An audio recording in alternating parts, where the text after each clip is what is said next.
Selamat berjumpa kembali dengan kami, channel Film Legenda Nusantara. Dalam channel ini, kami akan menyajikan cerita-cerita legenda, cerita-cerita sejarah Nusantara, kejayaan Nusantara.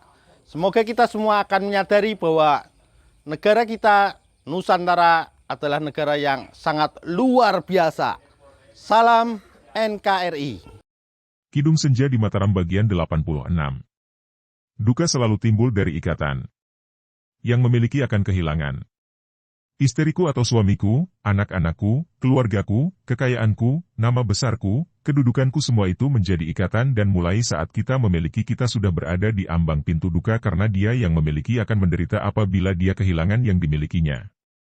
Memiliki sesuatu seperti membiarkan yang dimiliki berakar dalam hati sehingga sekali waktu yang dimiliki itu dicabut dari hatinya maka hati itu akan terluka dan berdarah. Memilih adalah ulah nafsu, karena nafsu selalu menghendaki kepuasaan, kesenangan, kebanggaan, identitas diri, pembengkakan dari si aku. Tentu saja kita dalam kehidupan ini mempunyai sesuatu, baik mempunyai orang lain sebagai keluarga, sebagai istri atau suami, sebagai anak-anak, sanak keluarga, sahabat atau harta benda dan kedudukan. Akan tetapi, mempunyai bukan dalam arti kata mempunyai secara lahiriah, tidak memiliki secara batinnya. Batin haruslah bebas kalau kita tidak ingin dilanda duka. Batin harus mengerti dengan penuh keyakinan bahwa segala sesuatu adalah milik Tuhan. Bahkan tubuh kita sendiri bukanlah milik kita, sekali waktu akan rusak dan binasa. Kebinasaan kakak beradik Santiko dan Bargowo, juga kematian Suminten, semua itu disebabkan karena keterikatan. Hal ini dapat menimpa siapapun juga yang membiarkan batin terikat, membiarkan batin memiliki, bukan sekedar mempunyai. Atas permintaan Mawarsi yang setiap hari membujuknya, Ki Sinduening akhirnya menyebar penyelidik untuk mencari tahu di mana dapat menemukan Bayu, anak laki-laki berusia kurang lebih 14 tahun yang pernah muncul di panggung sayembara dan menantang Malangkoro untuk bertanding melawan Kedok Hitam. Ki Sinduening maklum bahwa putrinya tentu ingin bertanya kepada Bayu tentang si Kedok Hitam. Akhirnya, seorang penyelidik mengabarkan bahwa dia melihat Bayu berada di sebuah gubuk di tepi sungai. Mendengar laporan ini, pada sore itu juga Mawarsih pergi mencari Bayu. Dari jauh sudah melihat gubuk di tepi sungai itu, di tempat yang sunyi. Dan telinganya menangkap lengking suara suling. Mendengar suara suling yang ditiup dalam tembang indah di senja hari memang amat mengasyikkan, terdengar sendu dan mengharukan. Mawarsih mengenal tembang sinom dalam lagu tiupan suling itu dan diam-diam ia merasa kagum. Agaknya Bayu sekarang telah memperoleh kemajuan dalam hal permainan meniup suling. Bayukah yang meniup suling itu atau Banwaji? Jantungnya berdebar membayangkan Banwaji. Tak dapat disangkalnya bahwa hatinya diselimuti kemesraan apabila ia teringat kepada pemuda itu. Akan tetapi, sayang bahwa Aji bukanlah orang yang memiliki kedigdayaan, seperti yang dimiliki Kedok Hitam. Dan apabila ia teringat kepada Kedok Hitam, timbul perasaan bangga dan kagum. Tidak. Ia akan memilih Kedok Hitam daripada Aji, walaupun tentu saja ia akan tanpa ragu memilih Aji sebagai calon jodohnya daripada orang-orang lain. Dengan hati-hati Mawarsih menghampiri gubuk dan setelah dekat, ia pun mengenal Bayu, seorang diri saja sambil meniup sulingnya.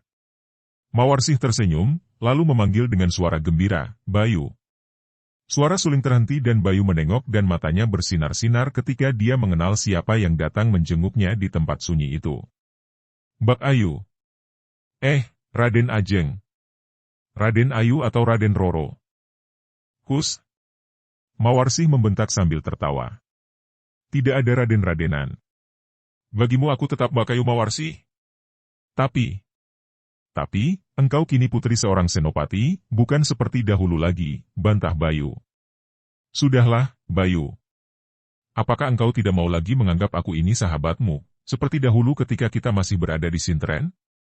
Kalau engkau tidak mau menyebut aku Mbak Kayu, sebaiknya aku pergi lagi saja.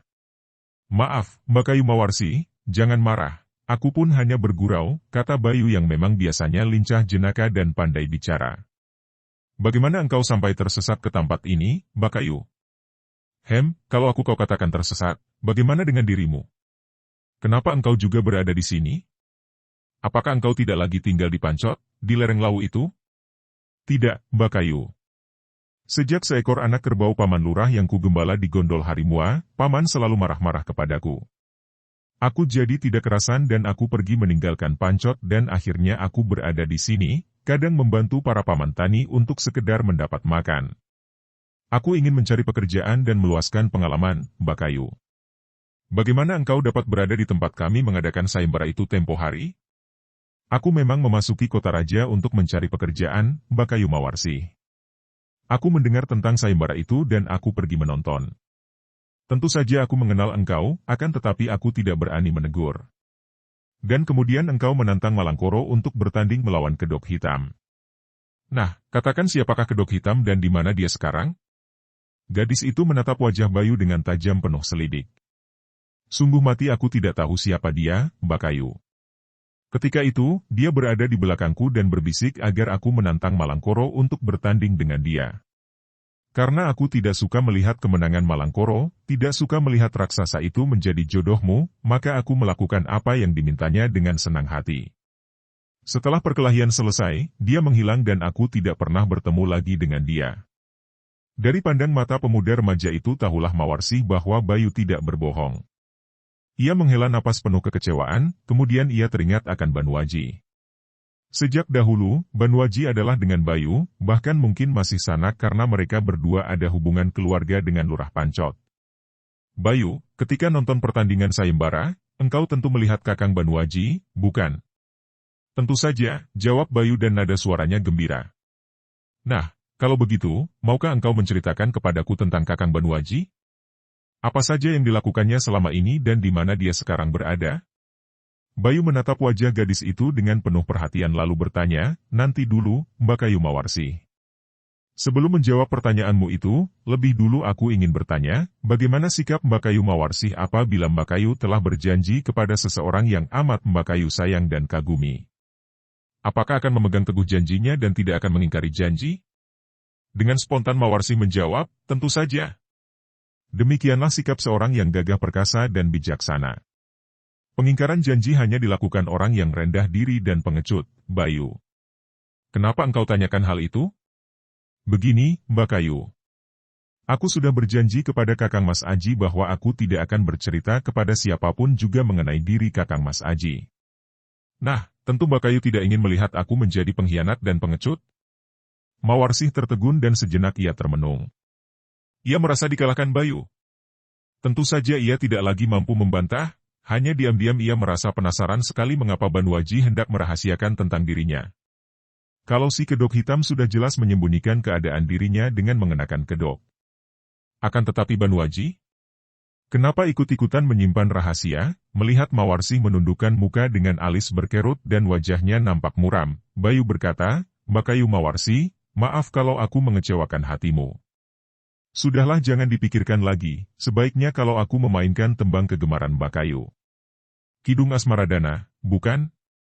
Tanpa menanti jawaban, Bayu lalu menempelkan ujung suling di bibirnya dan mulai meniup suling, memainkan tembang Asmaradana. Mawarsi masih diam saja, merasa terayun dan dibuai tembang yang memang digemarinya itu. Mendengar lengking suling lembut itu teringatlah ia kepada Banwaji yang pernah ia dengar memainkan lagu Asmaradana dengan sulingnya dalam perjumpaan mereka yang pertama kali di lereng Lawu. Selagi kedua orang itu tenggelam ke dalam ayunan suara suling, tiba-tiba gubuk itu terguncang keras dan atap gubuk tiba-tiba terbuka dan terlempar entah kemana. Tentu saja Mawarsih terkejut bukan main dan ia pun meloncat keluar dari gubuk, diikuti Bayu yang masih memegang suling. Mawarsih terbelalak melihat bahwa yang mendorong atap gubuk sampai terbuka itu bukan lain adalah Malangkor dan seorang kakek tinggi kurus seperti jerangkong. Ia sudah mendengar dari ayahnya bahwa kakek itu bernama Danyang Gurita, seorang ahli pertapa ahli sihir yang menjadi guru dari Malangkoro.